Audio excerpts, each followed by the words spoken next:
Bonjour à tous, c'est Valentin et Alex. Bonjour. On se retrouve aujourd'hui pour la vidéo nouveauté et coup de cœur du mois de juin.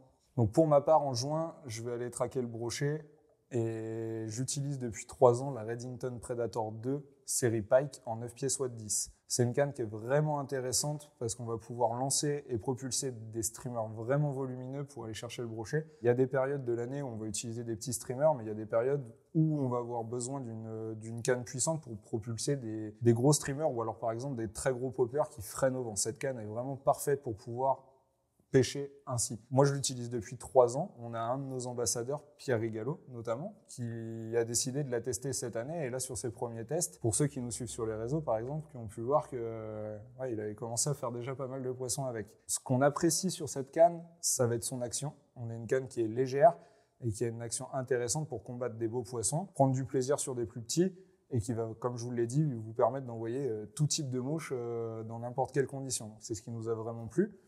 Sur la série Pike, on va y retrouver un talon un peu plus long pour pouvoir combattre des poissons assez costauds et assez combatifs. Et c'est une canne qui est entièrement traitée mer, ce qui va vous permettre aussi de l'utiliser pour vos voyages exo, par exemple. C'est une canne qui répondra très bien sur baby tarpon, des gros snooks, le permit. Enfin, vous avez vraiment une canne polyvalente qui pourra vous servir en France et à l'étranger sur vos voyages exo. Par contre, il faut bien choisir son modèle de soie pour aller dessus. Moi, je préconise, Redington aussi d'ailleurs, d'utiliser une soie avec un fuseau un peu ramassé et assez lourd en tête. Après 3 ans de test, moi, j'utilise ces 2 soies-là, la Predator et la Outbound. Voilà, parce qu'on va retrouver ces fuseaux courts, ramassés et assez denses qui vont vous permettre de propulser des grosses mouches à longue distance avec le minimum d'effort. Ça, faut bien en avoir conscience. C'est ce qui va vous permettre d'être efficace et de pêcher dans n'importe quelle condition. Là, on t'a choisi 2 soies flottantes, Valentin. La canne pourrait tout à fait accepter intermédiaire, plongeante, des Versy Leader éventuellement. Tout à fait. Moi, je pêche le brochet en lac et j'utilise la Outbound. Et j'ai une Predator aussi, une Predator en S3 et une S5 à Outbound. C'est une canne qui supportera très bien d'avoir un numéro de soie équivalent, donc en SWAT 10, des soies plus lourdes, donc plongeantes, qui vont vous permettre de prospecter des milieux différents. Elle est donnée pour 400 grains, par exemple, pour ceux à qui ça parle. Donc ça va vous permettre vraiment d'envoyer même des S7, des soies ultra plongeantes. C'est vraiment la canne à tout faire pour ce genre de pêche un peu forte. Pour le coup, toi, Alex, tu veux aller sur des pêches un peu plus fines que la SWAT 10 ? Oui, en effet, Valentin, je vais vous présenter une canne dans des puissances un petit peu plus modérées. J'ai fait le choix de vous représenter la SWAT 6. C'est un numéro de soie pour les pêcheurs de truites qu'on a tendance à oublier. L'avantage d'une SWAT 6, c'est d'avoir une puissance augmentée par rapport à une SWAT 5 et de constituer une excellente canne de voyage, que vous alliez traquer les salmonidés, que vous cherchiez en été les gros chevennes, les truites de mer, des petits black bass, vous pouvez attaquer le mulet avec. C'est assez complet comme numéro de soie, vous avez une belle polyvalence et vous pouvez quand même toucher plusieurs espèces avec le numéro de soie 6, sans passer dans les soies surdimensionnées 7. Vous avez très souvent sur la SWAT 6, vous pouvez le choisir, mais une absence de talent de combat. On reste dans des cannes, entre guillemets, typées fines, mais avec une puissance plus forte. La SWAT 6, c'est vraiment le super compromis pour beaucoup de pêcheurs qui, à l'heure actuelle, sont en train de s'équiper pour le voyage ou pour l'été. Ils se dirigent vers des destinations où il y a des beaux poissons, que ce soit salmonidés ou autres, vraiment des beaux poissons, des beaux sujets. Ça permet aussi de pouvoir s'adapter quand on ne connaît pas les conditions du moment ou quels sont les insectes qui sont mangés sur la rivière. Ça vous permet de vous adapter du midge avec un battling très fin au gros terrestre monté sur un hameçon de 6 avec une puissance de soie 6. Vous couvrez tous ces besoins-là. Là, le modèle présenté, en l'occurrence, on a tendance ces derniers temps à vous présenter beaucoup les nouveautés Sage, à savoir la technologie R8. On voulait remettre un petit peu l'accent sur cette canne Sage Sonic,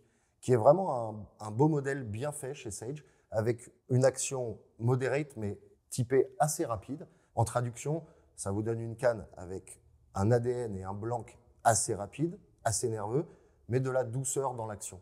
C'est une canne qui va être tout à fait adaptée aux pêches qu'on évoquait avant. Bien évidemment, comme le disait Valentin, c'est intéressant d'avoir la bonne soie adaptée à la bonne canne. Le bon compromis quand vous voyagez, que vous ne savez pas vers quelle soie aller, c'est de prendre une soie polyvalente en WF pour avoir une bonne charge sur la canne avec un fuseau assez long. Chez Rio, le profil Gold est très intéressant. Il existe depuis très longtemps. C'est un des profils fer de lance de la marque. Pour cette canne-là, je vous invite vraiment à vous diriger vers un profil Gold chez Rio, qui est la soie tout-terrain par excellence dans la marque et qui a déjà fait les belles heures de Rio. C'est un profil de soie qu'ils suivent depuis très longtemps. Donc vous le retrouvez en 3 gammes. Ça nous permet synthétiquement de vous refaire un petit rappel sur les gammes de soie Rio. On a des questions récurrentes là-dessus. On commence par la série Elite, le haut de gamme. Donc dans un même profil, vous retrouvez une série Elite. Dans la série Elite, vous avez une âme en Connect Core Plus. Il s'agit d'une soie tricolore. La tête de lancer est matérialisée de 2 couleurs, le running line d'une 3e. On retrouve aussi, bien évidemment, le revêtement Slick Cast, qui depuis l'anniversaire des 30 ans de chez Rio fait l'unanimité chez les pêcheurs. On retrouve également sur ces soies le Max Float Tip, qui est une technologie qui intègre des micro-bulles d'air sur les derniers 50 cm de la soie. Ça peut paraître assez perturbant quand vous passez les mains sur la soie parce que vous passez du revêtement Slick Cast extrêmement lisse à cette pointe légèrement grainée, mais ça allonge considérablement la flottaison de la pointe de votre soie dans le temps. À diamètre équivalent, vous avez une pointe de soie qui flotte mieux avec le Max Float Tip. La deuxième série, c'est la série premier. Vous retrouvez là aussi le revêtement Slick Cast. Les soies sont bicolores, tête de lancer d'une couleur, running line d'une deuxième. On retrouve également le Max Float Tip sur les versions premier. Et enfin, les séries à vide, qui sont un petit peu plus récentes, qui se concentrent sur des profils très typés chez Rio. À l'heure actuelle, dans les soies typées truite, vous allez retrouver le profil Grant et le profil Gold. Les soies à vide sont unicolores. Vous n'avez pas de Max Float Tip, vous n'avez pas le Connect Core Plus. Par contre, vous profitez pour une soie qui est un petit peu plus entrée de gamme, déjà du revêtement Slick Cast, et exactement du même profil sur une soie unicolore. Bien évidemment, petite précision, puisqu'on est dans la présentation des soies, en termes d'entretien, en fin de saison, bien qu'elles soient solides et assez durables, ces soies-là, pensez quand même à un minimum d'entretien.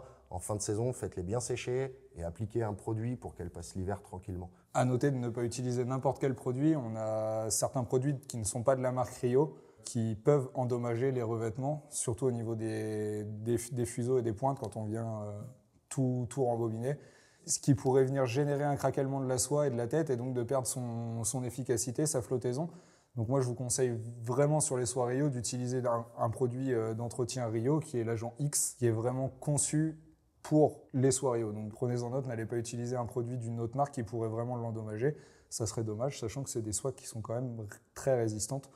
Pour ma part, je les entretiens une fois en début de saison, une fois en fin de saison, et ça suffit largement. J'ai des soies, notamment soies 10, qui sont très fragiles parce qu'on va générer beaucoup de friction lors des lancers, plus le numéro de soie est élevé. Et aujourd'hui, ça fait 3 ans et j'ai toujours pas remplacé ma soie qui, je pense, me fera encore quelques saisons. Donc voilà, petite précision à noter. Valentin, vous parlez de l'agent X chez Rio qui est parfait et qui est franchement préconisé pour les soies Rio. Il y a un produit qui est aussi excellent, qui fait partie de notre catalogue, c'est le Flyline Dressing de chez Scientific Angler. C'est probablement le seul produit que vous pouvez appliquer sur ces soies-là et qui n'est pas de la marque mais ne les endommagera pas. Pour ce mois de juin, on continue dans les équipements de qualité. On ne rentre pas dans l'eau en slip à la pêche, vous pouvez le faire mais c'est moins agréable que d'utiliser un produit comme celui que tu vas nous présenter, Valentin. Là, on est sur une nouveauté de cette année de la marque Grundens, donc un nouveau waders qu'on vient de rentrer au catalogue qui est le waders Vector. C'est un waders qu'on a trouvé assez exceptionnel de par ses caractéristiques. On est sur un waders 4 couches intégrales en polynylon stratifié. On a une épaisseur assez impressionnante, donc on va certes perdre en respirabilité. Donc l'été, par exemple, ça sera moins agréable, mais par contre, on gagne en robustesse. Grundens l'annonce comme résistant à la perforation. Le fait déjà d'avoir ce système de 4 couches stratifiées va permettre de ne pas percer d'un coup ces 4 couches. Donc ça, c'est ce que je trouvais très intéressant. Ensuite, on est sur un modèle qui a été conçu pour être robuste, ergonomique. Donc, en fait, c'est un modèle qui va vous permettre de passer de très longues journées au bord de l'eau. On va vraiment être sur un waders robuste. C'est là-dessus que Grundens a décidé de miser sur ce modèle. On va retrouver des genouillères moulées pour pouvoir s'accroupir dans la rivière et par exemple relâcher un poisson en toute tranquillité sans avoir à se contorsionner dans tous les sens. On a un waders qui va vous permettre aussi d'être extrêmement mobile de par sa coupe. Ensuite, on va retrouver, alors ça je trouve ça vraiment génial, ça va être cette partie-là, un get stretch tissé qui va empêcher le limon, le gravier, le sable de se loger entre le chausson et la chaussure ou justement dans le guêtre, et ce qui peut générer une usure assez rapide sur ces zones. on s'était fait moquer sur une autre vidéo du chausson néoprène T-Alpha. On est sur une technologie brevetée par Grundens qui va vous permettre, au contact de la peau et de votre chaussette, de chauffer immédiatement. Donc c'est un waders très bien pensé pour le début de saison ou la fin de saison également. Ça va vraiment vous permettre d'avoir ce côté chaud et chaleur immédiat. Pour l'avoir testé, je vous assure que c'est assez impressionnant. On ne ressent pas le contact de l'eau quand on y rentre. Donc ça, c'est assez impressionnant. C'est intéressant aussi pour les pêcheurs qui pêchent des rivières particulièrement fraîches, des rivières de résurgence, des rivières de haute montagne. Tout à fait. Ouais, ça leur permet d'éviter d'avoir les pieds glacés dès qu'ils rentrent dans l'eau. Elle est efficace, cette technologie. On est aussi sur des chaussons préformés, très agréables et très faciles à enfiler dans une paire de chaussures. On ressent tout de suite ce bien-être, ce confort. Enfin, franchement, moi, j'ai trouvé ce waders assez exceptionnel, d'aspect relativement sobre. On va y retrouver d'autres caractéristiques propres à la marque. Un zip déperlant, donc résistant à l'eau. Des poches chauffe-main zippées qu'on peut refermer avec une membrane résistante à l'eau, ce qui va nous permettre de garder ces poches chauffe-main au sec. Et enfin, des bretelles ergonomiques très agréables à porter.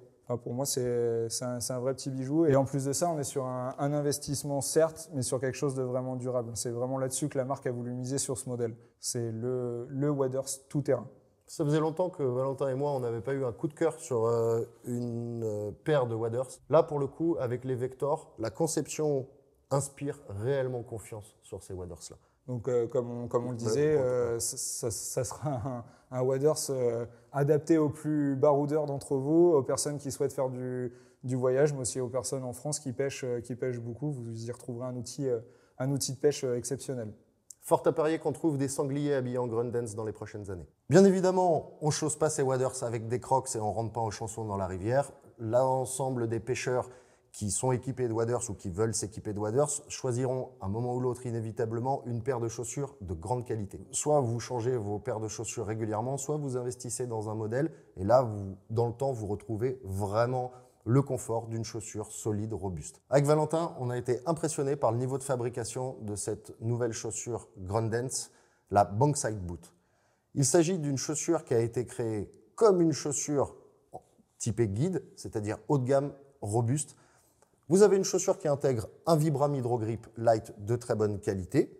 Vous pouvez aussi, il y a des emplacements pour les clous qui seront bientôt disponibles, des clous typiques à Grundens que vous pouvez intégrer dessous. La chaussure est fabriquée dans un nubuck qui a été traité pour une utilisation marine. Elle est renforcée partout autour de la chaussure. Vous avez un renfort avec une triple couture. Vous retrouvez à l'intérieur beaucoup de confort et une tige assez haute avec vrai maintien de pied. C'est coqué très fort devant et au talon. Vous retrouvez une très bonne protection de malléole et une chaussure qui, bien qu'elle soit robuste et faite pour être franchement une chaussure à toute épreuve, on retrouve quand même une chaussure assez légère. C'est pas une chaussure qui, contrairement à d'autres modèles, va une fois mouillée vous faire une paire à 3 kg. Là, vous avez quand même un modèle un petit peu plus léger, sans sacrifier la robustesse et la protection du pied. Vous l'aurez compris, la Bankside, elle nous a estomaqué par le niveau de finition et la robustesse et la conception générale de la chaussure. Ça inspire énormément confiance. Et par-dessus le marché, quand vous êtes un petit peu habitué aux chaussures de wading, on sait que ce type de forme dure très longtemps et fait des chaussures qui vont vraiment pouvoir passer les saisons. Pour ce mois de juin, on a reçu un gros réassort de boîtes Ardent Pêche. Donc là, on commençait à être un petit peu juste en stock. Rassurez-vous, toutes les boîtes Ardent Pêche sont disponibles et en quantité. On va retrouver les boîtes les plus classiques, les doubles étanches, les fonds en silicone, les boîtes pleines. Dans des petits modèles, vous allez retrouver toutes les tailles de boîtes Ardent en stock et disponibles à commander dès maintenant. En même temps que cet arrivage de boîtes, on a reçu une nouveauté qu'on va vous présenter avec Valentin. C'est quelque chose d'assez simple. Pour les monteurs de mouches qui veulent organiser leur plan de travail, c'est très intéressant d'avoir des porte-outils ou des organiseurs. Les Américains les appellent les stations. Ça vous permet de mettre tout votre petit matériel en attente, vos outils, vos bobines, pour faciliter le rangement et l'accès aux produits quand vous montez des mouches. Valentin, je pense que toi aussi, ça t'a intéressé. On est toujours à la recherche de ces trucs-là. Moi, je trouve que c'était un produit qui manquait à la gamme, qui est très intéressant. Aujourd'hui, on a quand même énormément de demandes sur le fly tying. Je trouve que c'est quelque chose de relativement simple en bois, mais qui se mariera avec quasiment tous les bureaux de monteurs. Donc ouais, non, un petit produit intéressant qui viendra aider à l'organisation de vos ateliers. L'avantage, c'est de ne pas avoir quelque chose de trop volumineux. Vous avez 3 parties que vous pouvez organiser absolument comme vous voulez et qui ne prennent pas une place démesurée. Ce kit de 3 pièces est livré avec une 4e qui est une languette adhésive et aimantée qui vont vous permettre de fixer quelques hameçons et ne pas les perdre. Et le choix du bois est intéressant parce que s'il commençait à vieillir et à porter plusieurs marques, vous pouvez tout à fait le repenser et le refaire partir à neuf. Valentin vous parlait des boîtes. On va remettre l'accent sur une série qui est assez récente. Chez CF Design, la marque japonaise qui fait du matériel de qualité, vous avez vu, on a déjà présenté le Universal System, toute l'orchestration, toute la nouvelle orchestration de boîtes et de rangement des mouches chez CF. Il y a un produit qui est venu chez eux compléter la gamme un petit peu après. Il s'agit de boîtes lightweight, c'est-à-dire que vous avez les boîtes Universal System dans les tailles petits, moyens et larges qui existent déjà. Vous pouvez intégrer en petit, moyen et large les feuillets que vous voulez avec les différentes mousses chez CF Design. L'avantage de cette boîte par rapport à une boîte en dur, c'est la légèreté. Là, c'est pour les pêcheurs qui voudraient emporter des boîtes mais qui ne veulent pas surcharger leur gilet. Donc, vous avez une boîte aimantée, très légère, dans laquelle vous pouvez intégrer les feuillets vendus, les volets additionnels vendus séparément. La boîte est munie d'œillets pour pouvoir amarrer éventuellement à votre gilet pour ne pas les perdre. Si toutefois ce n'était pas le cas, puisqu'elles sont fabriquées en mousse, ce sont des boîtes qui flottent. Elles ne sont pas étanches, mais ça vous permet d'avoir beaucoup de mouches avec vous sans sacrifier le poids de boîtes quand vous devez avoir plusieurs boîtes sur vous. Il existe donc les 3 tailles à vide dans lesquelles vous pouvez intégrer les volets additionnels de votre choix. Il existe aussi les versions où les volets additionnels sont déjà intégrés, là par exemple dans une version midge. Puisqu'on parlait de boîtes à mouches, on va évoquer les mouches. Valentin, tu as un nouveau produit à nous présenter? Oui, bien qu'il faudra des boîtes un peu plus grandes pour pouvoir intégrer ces gros streamers. Pour pouvoir intégrer ces gros streamers. C'est une nouveauté. On a intégré au catalogue des streamers de chez Futurefly, donc une marque danoise avec des streamers faits au Danemark, que je trouve vraiment intéressant. Ah, moi aussi.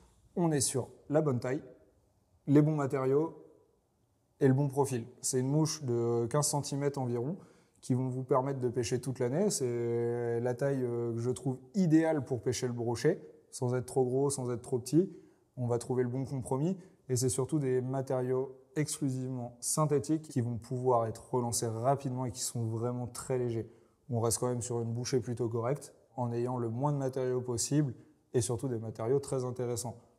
Beaucoup de brillants. C'est une gamme de streamers que je conseille dans des journées relativement lumineuses, bien qu'avec les coloris, on va quand même pouvoir être assez polyvalent. C'est surtout très très bien monté, c'est très résistant et on est équipé d'hameçons très solides, plutôt courts, mais avec une belle ouverture, ce qui va vraiment nous permettre de piquer facilement les brochets par exemple. C'est un streamer qui conviendra aussi à la traque de très grosses perches par exemple et qui pourrait être aussi utilisé au vu des hameçons sur de la pêche exo, je pense. Ouais, ou du bar. Ou du bar. Ce serait presque un peu volumineux, mais ça pourrait tout je trouve pas ça. Dans les coloris blancs et chartreuses, oui, tout à fait. On va retrouver sur ces nouveautés 5 couleurs, un noir plutôt opaque, un violet noir, un blanc perle, un chartreuse or et le fameux coloris Redhead Marlboro. Comme on vous l'a déjà évoqué, notamment sur la précédente vidéo, on a décidé cette année d'élargir le catalogue mouche chez Ardent, donc de vous proposer de plus en plus de produits de qualité. Cette année, dans les nouveautés, on a rentré toute une gamme de mouches. De chez Puglisi. Chez Enrico Puglisi. C'est une marque qui fait des produits pour les streamers de bonne qualité. On a reçu toute une panoplie de mouches prévues pour l'utilisation en mer, faites par Puglisi avec les matériaux Puglisi. Donc vous retrouvez des crevettes avec des petites pattes mobiles, toute une sélection de crabes dans des tailles et des densités différentes.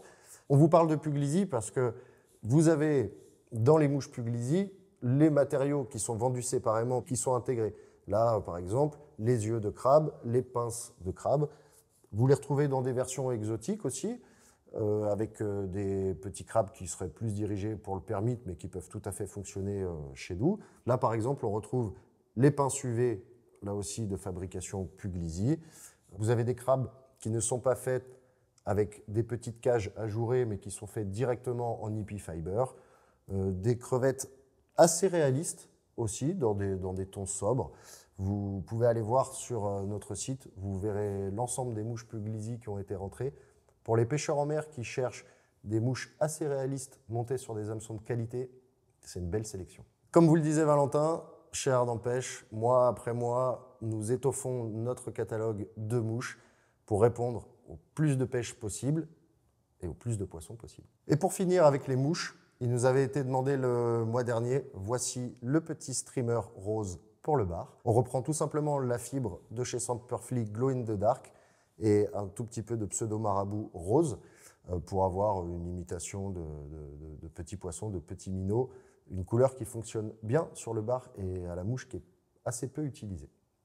Merci Guillaume pour la suggestion. Voilà pour notre vidéo nouveauté et coup de cœur du mois de juin. Si vous avez la moindre question sur un produit, n'hésitez pas à nous interroger par téléphone, par mail, via les réseaux sociaux ou nous rendre directement visite au magasin à Pontivy. Merci de nous avoir suivis. À bientôt. À bientôt.